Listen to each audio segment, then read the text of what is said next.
2021년 6월 17일 목요일 새벽예배 주님 앞에 올려드리시겠습니다. 먼저 기도드리십니다. 할렐루야. 감사와 찬양과 영광과 존귀와 높임을 받으시기에 합당하신 우리 아버지 하나님, 은혜와 사랑에 감사를 드립니다. 오늘도 이렇게 주님의 전전에 나와 예배할 수 있는 귀한 은혜를 허락하여 주셨으니 감사합니다. 또 이 자리에 나오지 못하는 주의 백성들이 유튜브로 동영상으로 예배를 사모하며 참여할 수 있도록 은혜를 베풀어 주셔서 감사를 드립니다. 함께 예배하는 자들이나 동영상으로 각기 다른 장소에서 예배하는 주의 백성들 모두에게 하나님의 말씀이 주시는 능력과 권세와 축복의 은혜를 한량없이 나뉘어 주시옵소서. 예배를 시작하는 시간입니다. 마치는 시간까지 성령 하나님이 주관하여 주시옵시고, 오늘 하루도 먼 길 다녀오는 주의 종들과 또 삶의 터전에서 수고하는 주의 백성들에게 동일한 은혜와 사랑과 복으로 이끌어 주옵소서. 감사하며 예수님의 이름으로 기도드리옵나이다. 아멘. 다같이 사도신경으로 신앙 고백 드리겠습니다. 전능하사 천지를 만드신 하나님 아버지를 내가 믿사오며 그 외아들 우리 주 예수 그리스도를 믿사오니 이는 성령으로 잉태하사 농정녀 마리아에게 나시고 본디오 빌라도에게 고난을 받으사 십자가에 못 박혀 죽으시고 장사한 지 사흘 만에 죽은 자 가운데서 다시 살아나시며 하늘에 오르사 전능하신 하나님 우편에 앉아 계시다가 저리로서 산자와 죽은 자를 심판하러 오시리라. 성령을 믿사오며 거룩한 공회와 성도가 서로 교통하는 것과 죄를 사하여 주시는 것과 몸이 다시 사는 것과 영원히 사는 것을 믿사옵나이다. 아멘. 찬송가 312장 찬송 올려드리시겠습니다.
아멘. 오늘 우리에게 주시는 하나님의 말씀은 로마서 2장 1절입니다.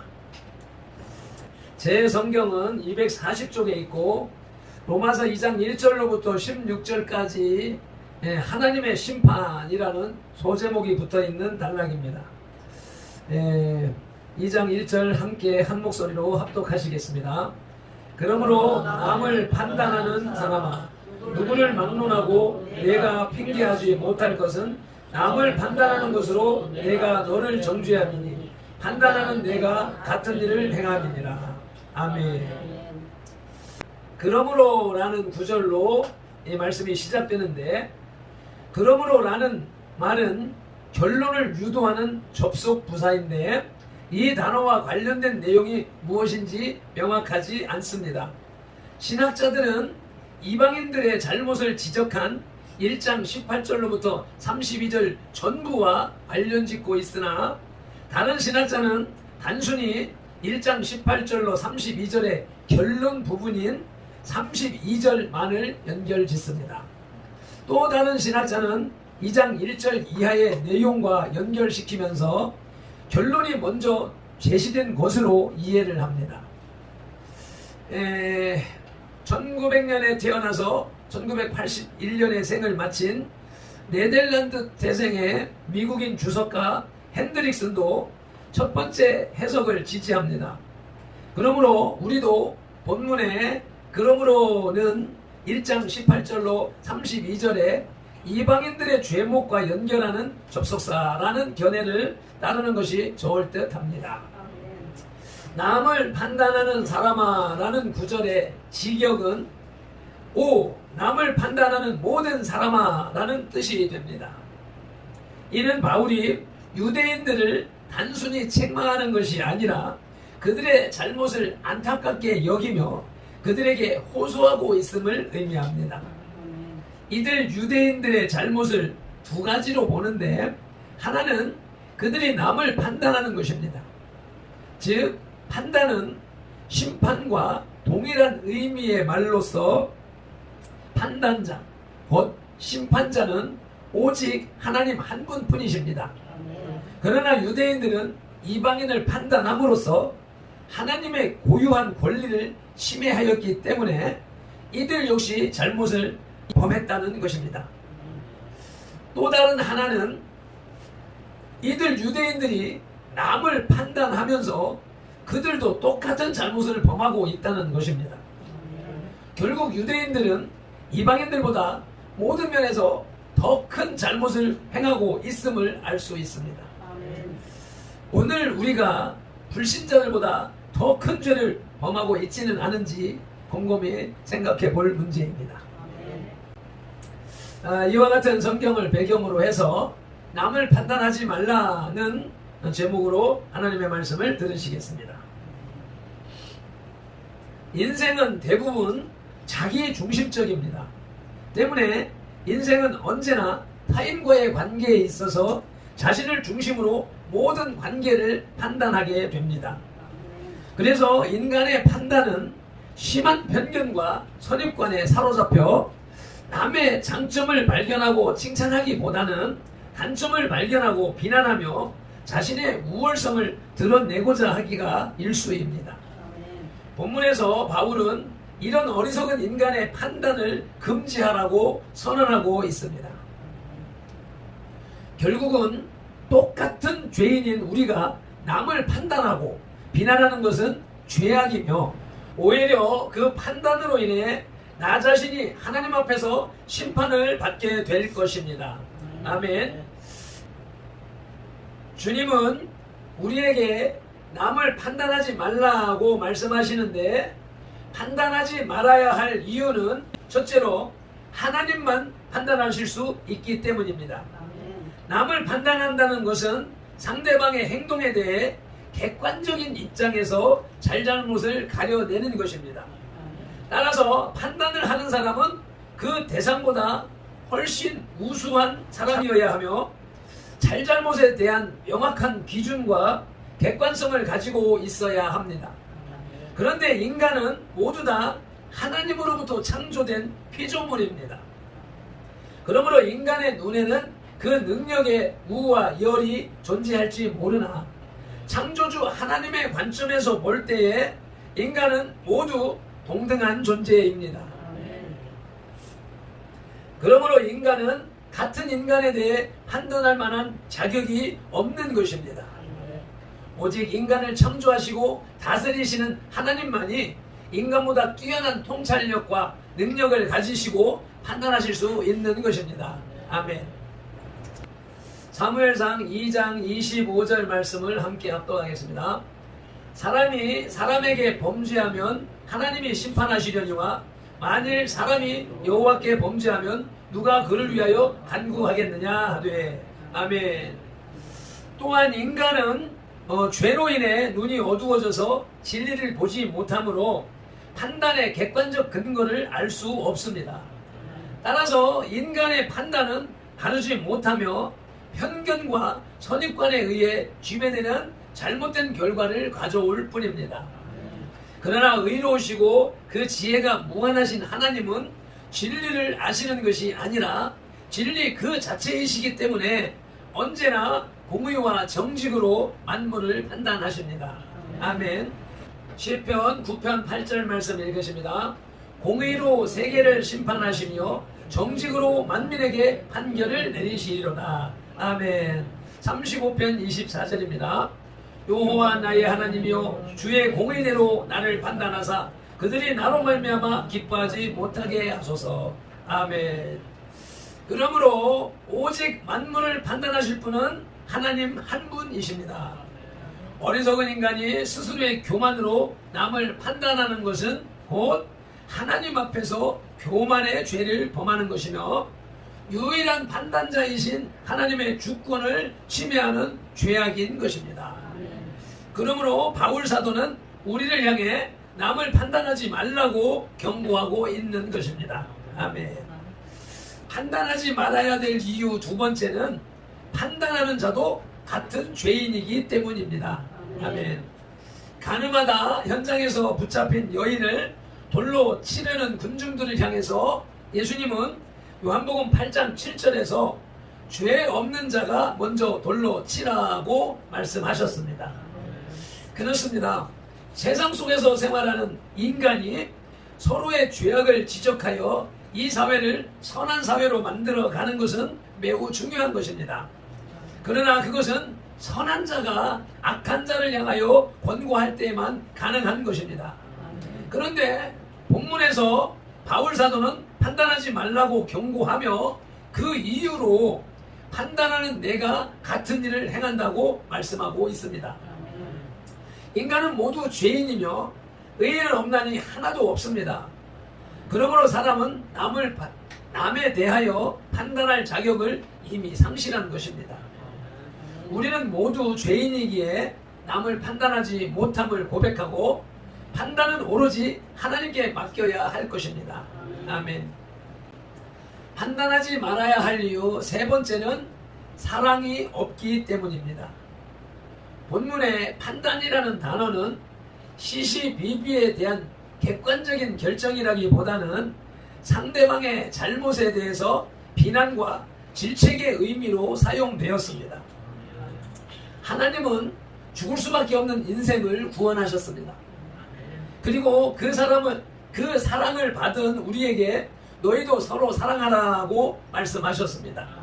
요한복음 13장 34절입니다. 함께 합독하시겠습니다.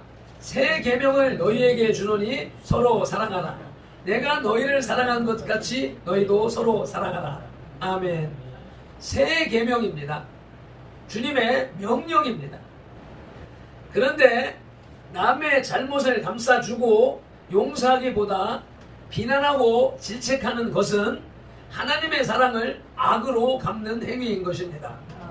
사랑과 용서가 없는 판단은 이미 판단이 아니라 질투이며 인간을 미워하는 죄악입니다. 그러므로 남을 판단하는 자는 판단을 받아 마땅한 것입니다. 이 아침에 주님은 우리에게 남을 판단하지 말라고 말씀하십니다. 그런데 둘째로 무엇을 판단할 것인가 하는 것입니다. 판단은 무조건 하지 말아야 되는 것인가? 판단이라는 말이 있는 것을 보아서 판단할 수도 있는 것이잖아. 그러면 무엇을 판단할 것인가? 라는 것입니다. 첫째로는 나 자신을 판단해야 합니다. 아멘. 예수님께서는 남을 헤아리는 자에게 먼저 자신의 눈 속에 있는 들보를 빼라고 말씀하셨습니다. 누가복음 6장 42절입니다. 자, 함께 합동하시겠습니다. 너는 내 눈 속에 있는 들보를 보지 못하면서 어찌하여 형제에게 말하기를 형제여 나로 내 눈 속에 있는 티를 빼게 하라 할 수 있느냐. 죄식하는 자여 먼저 내 눈 속에서 들보를 빼라. 그 후에야 내가 밝히 보고 형제의 눈 속에 있는 티를 베리라. 아멘. 이와 같이 우리는 남을 비난하기 전에 먼저 우리 자신이 하나님 앞에 같은 죄인임을 고백하고 자신의 잘못을 깨닫고 회개하여 선한 길로 행하는 사람이 되어야 할 것입니다. 이렇게 겸손히 행할 때에 하나님은 그의 허물을 덮으시고 잘못을 판단하지 않으시고 구원으로 인도하실 것입니다. 아멘. 무엇을 어떻게 판단하실 것인가? 무엇을 어떻게 판단할 것인가? 두 번째는 비난이 아닌 사랑의 권고를 해야 합니다. 아멘. 무엇을 판단하시라? 무엇을 판단할 것인가? 두 번째로는 어떻게 판단할 것인가? 비난이 아닌 사랑의 권고를 해야 합니다. 예수님은 자신의 눈에 있는 들보를 빼고 형제 눈에 티끌을 빼라고 하셨습니다. 오직 인간은 서로가 서로를 사랑하고 권고하여 죄의 길에서 돌이키며 선한 길로 행하여 구원으로 향해야 할 의무가 있습니다. 그러므로 우리의 할 일은 남을 판단하여 비난하고 질책하는 것이 아니라 형제의 잘못을 감싸주며 사랑하는 마음으로 그에게 권고하여 그가 하나님의 원하시는 행동을 하도록 인도하는 것입니다. 그럴 때 우리 안에 하나님이 거하시며 우리의 착한 행실로 인해 하나님께 영광을 돌리고 하나님의 진노로부터 벗어날 수 있는 것입니다. 요한일서 4장 12절을 함께 합독하시겠습니다. 어느 때나 하나님을 본 사람이 없으되 만일 우리가 서로 사랑하면 하나님이 우리 안에 거하시고 그의 사랑이 우리 안에 온전히 이루어지느니라. 아멘. 우리가 영이신 하나님을 우리 눈으로 볼 수가 없지만 그 영이신 하나님이 우리 가운데 들어오셔서 사랑하게 하는 그 모습을 보는 것이 하나님을 뵙는 것이라고 말씀하고 있습니다. 마태복음 5장 16절입니다. 이같이 너희 빛이 사람 앞에 비치게 하여 그들로 너희 착한 행실을 보고 하늘에 계신 너희 아버지께 영광을 돌리게 하라. 아멘. 우리의 착한 행실, 그것이 하나님의 모습을 저 이방인들에게, 불신자들에게 나타내 보이는 것입니다. 우리는 서로 사랑함으로 하나님의 얼굴을 우리의 얼굴에, 용모에 비추어내야 될 것입니다. 말씀을 맺겠습니다. 1장에서 이방인들의 죄를 지적한 바울은 2장에서 유대인들의 죄를 지적합니다. 본문에는 남을 판단하는 자들의 잘못을 말하는데 남을 판단하는 자는 반드시 그 판단으로 정죄받게 된다는 것입니다.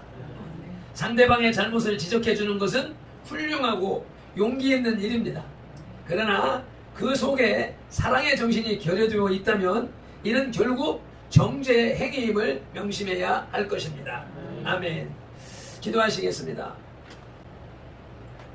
할렐루야. 오늘도 귀한 말씀으로 우리의 미련하고 우둔함을 벗겨주시오니 감사를 드립니다. 우리가 하나님의 말씀을 듣고서도 깨닫지 못하여서 얼마나 많은 사람들을 비판하고 판단했는지요. 주여, 우리는 판단할 자격이 없기 때문에 아버지, 나보다 더 연약한 자를 위해서 그 지적을 해주고 가르쳐주기보다는 그를 돕고 위로해주고 사랑하고 품어주는 것이 우리가 해야 할 일이라고 오늘 말씀을 해주시니 감사합니다. 아버지, 비판하고 판단하고 가르치려고 하는 자세에서 벗어나서 부족한 부분을 가려주고 덮어주고 보듬어주는 그런 예수님의 사랑을 실천하는 발핀들과 성도이 될 수 있도록 성령 하나님 인도하여 주시옵소서. 귀한 말씀 주심에 감사하고 예수님의 이름으로 기도드리옵나이다. 아멘. 찬송 한번 올려드리시고 동성으로 기도드리시겠습니다.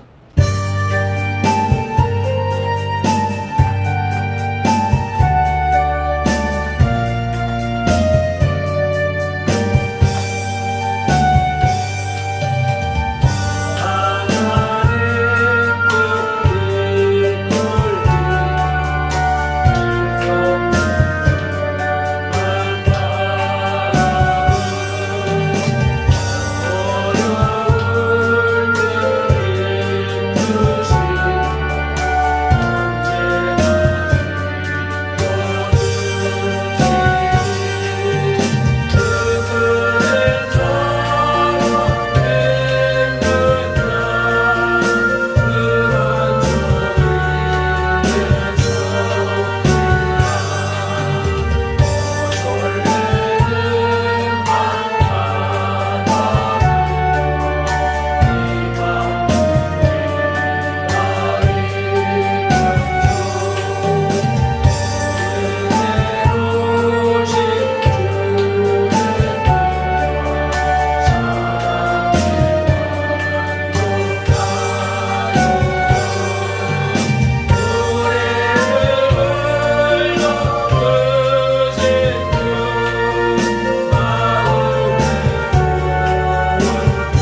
붙잡고 통성으로 주여 삼창하며 기도드리시겠습니다. 주여